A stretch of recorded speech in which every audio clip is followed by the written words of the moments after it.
जिस पिता से एक बेटी को सुरक्षा और भरोसे की उम्मीद होती है, लेकिन क्या हो जब वही पिता हैवान बन जाए। राजधानी रायपुर से रिश्तों की मर्यादा को झकझोर देने वाला मामला सामने आया है, जहां एक पिता ने अपनी ही नाबालिग बेटी से 3 साल तक दुष्कर्म की घिनौनी वारदात को अंजाम दिया।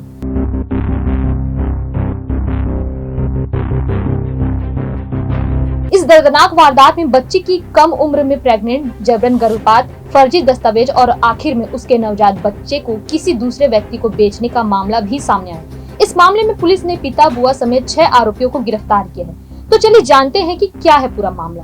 दरअसल इस पूरे मामले की शुरुआत साल 2023 से होती है, जब रायपुर के अमलीडी इलाके में एक रिश्तेदार के घर ले जाकर नाबालिग के पिता ने उसे जबरन शराब पिलाई, मारपीट की और उसके साथ दुष्कर्म किया। इतना ही नहीं, आरोपी पिता ने नाबालिग को किसी को कुछ भी बताने से जान से मारने की धमकी दी। एक नाबालिग बेटी के लिए इससे ज्यादा डरावना क्या हो सकता है कि जिस घर में उसे सुरक्षा मिलनी चाहिए, वहीं से उसे दर्द और डर मिला। शोषण का यह सिलसिला लंबे समय तक चलता रहा और महज 13 साल की उम्र में वह प्रेग्नेंट हो गई। जब उसने अपनी बुआ को इसकी जानकारी दी, तो बुआ ने मासूम की गुहार न सुनते हुए आरोपी पिता का साथ दिया और उसे जबरन गर्भपात की दवा खिलाई गई। मामले में पुलिस जांच के दौरान एक और गंभीर बात भी सामने आई।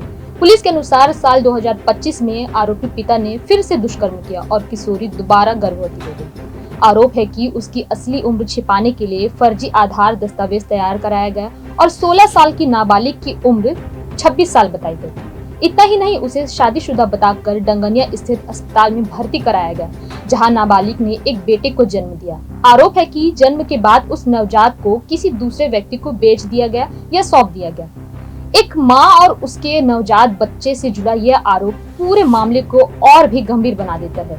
तो जो माइनर हमारी पीड़िता है, उसके बताए अनुसार वर्ष 2025 में एक बार पिता के कहने पर ही एक बार अवैध रूप से गर्भपात हो चुका था और जनवरी 2026 में इसी साल उसने एक नवजात शिशु को जन्म भी दिया था, जिसको कि अवैध रूप से हॉस्पिटल में जो भी नर्सेस काम करती हैं, उनका एक स्पेसिफिक 3-4 लोगों का ग्रुप है जो माइनर का एज बढ़ा करके उसका आधार कार्ड फॉर्ज किया गया, एक फेक हस्बैंड जैसा ही क्रिएट किया गया और जो शिशु था उसको पखानजूर में एक फैमिली को बेचा गया।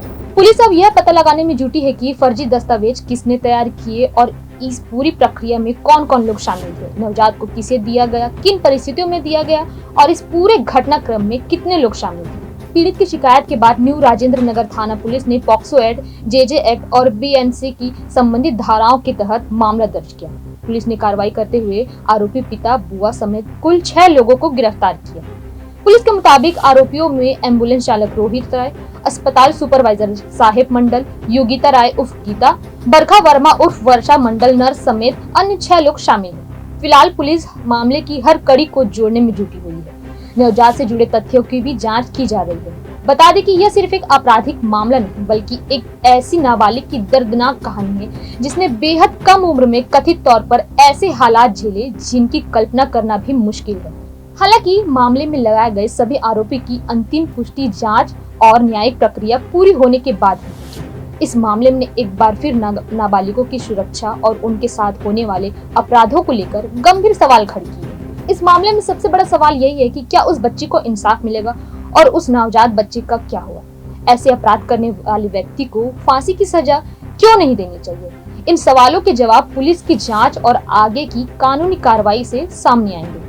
तो इस वीडियो पर आपकी क्या राय है, हमें कमेंट कर जरूर बताएं और अगर आपको हमारा ये वीडियो पसंद आए तो इसे लाइक, शेयर और सब्सक्राइब करना ना भूलें। नमस्कार।